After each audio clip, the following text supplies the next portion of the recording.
मुनव्वर फारूकी एक ऐसा नाम जो आज के टाइम में किसी भी इंट्रोडक्शन का मोहताज नहीं है, जिसने लोकअप और बिग बॉस जैसे बड़े रियलिटी शो की ट्रॉफी अपने नाम की है और करोड़ों दिल के अंदर मुनव्वर फारूकी आज बसते हैं। लेकिन मुनव्वर फारूकी का जो सफर है वो काफी ज्यादा मुश्किल रहा और हमेशा से ही मुनव्वर फारूकी के पास इतना फेम नहीं था। तो आज हम बात करेंगे मुनव्वर फारूकी की जर्नी के बारे में और बात करेंगे सक्सेस ऑफ मुनव्वर फारूकी। तो चलिए शुरू करते हैं। उससे पहले अगर आप चैनल पर नए हो तो प्लीज सब्सक्राइब कर लीजिएगा। मुनव्वर की कहानी की शुरुआत होती है 1992 के साथ, जब गुजरात के जूनागढ़ नामक जगह में मुनव्वर का एक मुस्लिम फैमिली में जन्म होता है और मुनव्वर की मदर ही उनकी फैमिली की जिम्मेदारी उठाती हैं, क्योंकि मुनव्वर के फादर काफी ज्यादा शराब के नशे में धुत रहते हैं और फैमिली की जिम्मेदारी भी नहीं उठाते। मुनव्वर की मदर फैमिली की जिम्मेदारी उठाने के लिए चकली और पापड़ का व्यापार करती हैं।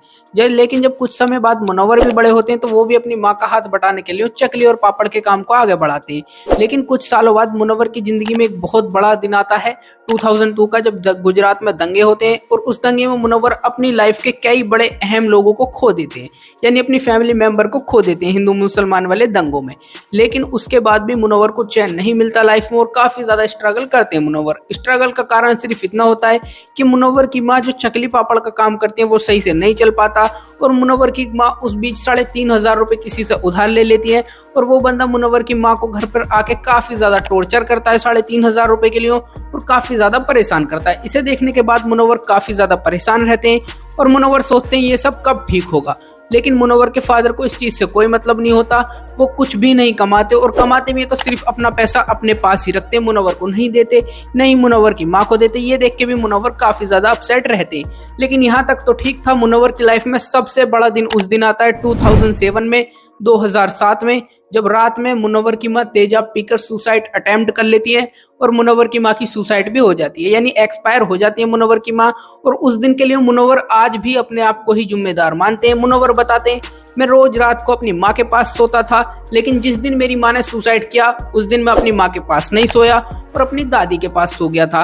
अगर मैं उस दिन अपनी माँ के पास ही सोया होता तो मेरी माँ तेजाब नहीं पीती और न ही आज उनकी सुसाइड होती। और मुनव्वर ये भी बताते हैं, मेरी माँ ने उन 3,500 रुपए की वजह से ही सुसाइड की थी, जो वो कर्जा मांगना आता था कर्जदार और मेरी माँ को जलील करता था।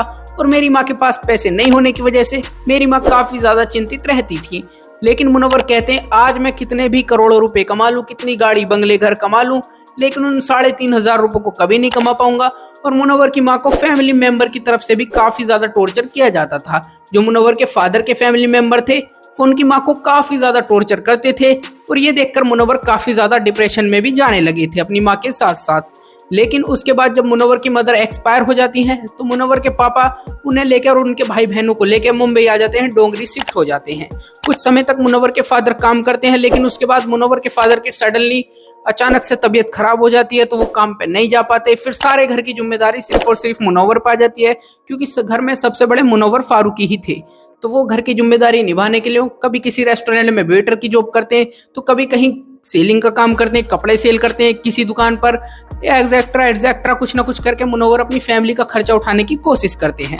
मुनव्वर फारूकी उसी बीच अपनी फैमिली की रिस्पॉन्सिबिलिटी उठाने के साथ साथ ग्राफिक डिजाइनर का कोर्स भी पूरा करते हैं और उन्हें एक अच्छी कंपनी में जॉब भी मिल जाती है। उसी बीच मुनव्वर फारूकी जैस्मिन नाम की लड़की से शादी भी कर लेते हैं उनके फादर के कहने पर। लेकिन मुनव्वर फारूकी की ये शादी ज्यादा दिन नहीं चल पाती। उसका रीजन सिर्फ और सिर्फ इतना होता है कि मुनव्वर फारूकी की मर्जी से ये शादी नहीं की जाती और मुनव्वर फारूकी उस टाइम पे इतने मैच्योर नहीं होते कि शादी जैसी चीज को समझ सके। तो मुनव्वर फारूकी का इसी वजह से डिवोर्स हो जाता है और मुनव्वर फारूकी का जो बच्चा है आज भी वो उनकी बीवी जैस्मिन के ही पास है, जिसे मुनव्वर फारूकी कभी भी मिलते हैं। और अब सडनली वो मुनव्वर के पास आया हुआ है बिग बॉस के टाइम से और मुनव्वर के साथ ही रह रहा है। उससे पहले वो जैस्मिन के साथ रहता था, लेकिन ग्राफिक डिजाइनर का कोर्स करने के बाद उनकी एक अच्छी जॉब लगने के बाद मुनव्वर फारूकी एक सेट पे जाते हैं मूवी के किसी काम से ग्राफिक के। तो उस बीच एक डायरेक्टर बोलता है, यहाँ पर मुझे कोई भी ऐसा आर्टिस्ट मिल सकता है जो 2 से 3 मिनट का स्टैंड अप कॉमेडियन का रोल प्ले कर सके। तो मुनव्वर फारूकी कहते हैं कि इस रोल को तो मैं प्ले कर सकता हूँ। तो वो कहते हैं आप कर सकते हो तो प्लीज ट्राई करें। मुनव्वर फारूकी उस रोल को पहले ही टेक में काफी ज्यादा परफेक्ट करते हैं और मुनव्वर फारूकी से वो डायरेक्टर और पूरा यूनिट काफी ज्यादा खुश हो जाता है।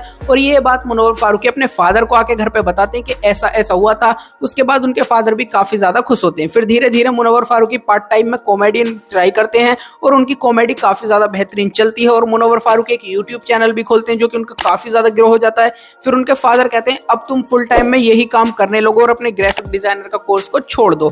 लेकिन मुसीबत आती है मुनव्वर फारूकी पर 2020 से 2021 के बीच, जबकि वो भगवान श्री राम और माता सीता पर जोक्स मारते हैं। और इसे देखने के बाद मुंबई का एक लोकल एमएलए का लड़का मुनव्वर फारूकी के ऊपर केस कर देता है और जिसकी वजह से उन्हें काफी टाइम तक जेल भी रह के आना पड़ता है। लेकिन उसके बाद मुनव्वर फारूकी अपने काफी ज्यादा इंटरव्यूज में इस चीज की सफाई देते हैं कि उन्होंने जोक्स नहीं मारे इस तरीके से कि किसी की धर्म को ठेस पहुंचाए, उन्होंने जोक्स एक नॉर्मल वे में मारे। लेकिन मुनव्वर फारूकी उस टाइम पे काफी ज्यादा कंट्रोवर्सी में हो जाते हैं और इसी वजह से मुनव्वर फारूकी काफी ज्यादा पॉपुलर हो जाते हैं। और यही रीजन रहता है जो मुनव्वर फारूकी को लॉकअप जैसे बड़े शो से इन्विटेशन आता है और मुनव्वर फारूकी लॉकअप में जाते हैं और लॉकअप को जीत लाते हैं। और उसके बाद मुनव्वर फारूकी का फेम काफी ज्यादा ऊपर पहुंच जाता है। मुनव्वर फारूकी जब लॉकअप में जाते हैं तो उनकी नेटवर्थ होती है 35 लाख रुपए और जब लॉकअप जीत के आते हैं तो उनकी नेटवर्थ हो जाती है 3 करोड़ रुपए। तो आप सोच सकते हैं कि कितना बड़ा जंप उन्हें मिलता है। 2021 में सडनली अचानक से मुनव्वर फारूकी के फादर एक्सपायर हो जाते हैं और ये सब देखने के बाद मुनव्वर काफी ज्यादा डिप्रेशन में चले जाते हैं और मुनव्वर काफी टाइम के लिए अपने स्टैंड अप कॉमेडियन को भी होल्ड पर रख देते हैं। लेकिन कुछ समय बाद सब ठीक होने लगता है और मुनव्वर नॉर्मल होकर अपनी कॉमेडी दोबारा ट्राई करते हैं। और इसी बीच मुनव्वर फारूकी की नाजिला नाम की लड़की से मुलाकात होती है और मुनव्वर फारूकी उसके साथ भी रिलेशनशिप में आ जाते हैं। लेकिन बात करेंगे बिग बॉस की तो मुनव्वर फारूकी को 2023 में बिग बॉस 17 से बुलाया जाता है, इन्विटेशन दिया जाता है और मुनव्वर फारूकी उस इन्विटेशन को लेकर बिग बॉस 17 में भी चले जाते हैं और काफी अच्छा परफॉर्म करते हैं और लोगों के दिल में एक अलग मुकाम बनाते हैं। जब मुनव्वर फारूकी बिग बॉस के अंदर गए थे उनके 6 मिलियन फॉलोवर थे इंस्टा पर और आज के टाइम पर उनके 12.8 मिलियन है, यानी 12 मिलियन से भी ज्यादा फॉलोवर हैं। और इस बीच मुनव्वर फारूकी के साथ एक बार फिर से कंट्रोवर्सी होती है जो कि आयशा नाम की उनकी पहले एक्स गर्लफ्रेंड थी, वो जाती है और मुनव्वर फारूकी के ऊपर नए नए ब्लेम लगाती है और जिसकी वजह से मुनव्वर फारूकी को काफी ज्यादा क्रिटिसिज्म झेलना पड़ता है बिग बॉस के अंदर भी और बिग बॉस के बाहर भी जो लोग उन्हें क्रिटिसाइज करते हैं। लेकिन एक बार फिर से मुनव्वर फारूकी अपनी इस सिचुएशन को पार करते वो लोगों के प्यार के वजह से बिग बॉस 17 सीजन की ट्रॉफी को भी विन कर लेते हैं और एक बार फिर से मुनव्वर फारूकी अपने मीटअप में सिस्टम हैंग कर देते हैं। बाकी मुनव्वर फारूकी की लाइफ की स्टोरी यही थी। बाकी आप लोग अपनी राय कमेंट करके बताइए आपको ये स्टोरी कैसी लगी। और बात करें नेटवर्थ की तो मुनव्वर फारूकी की नेटवर्थ जो आज के टाइम पे अकॉर्डिंग टू विकिपीडिया बताई जाती है वो 10 से 12 करोड़ रुपए है। बाकी 4 स्टूडियो को कर दीजिए सब्सक्राइब। Thanks for watching.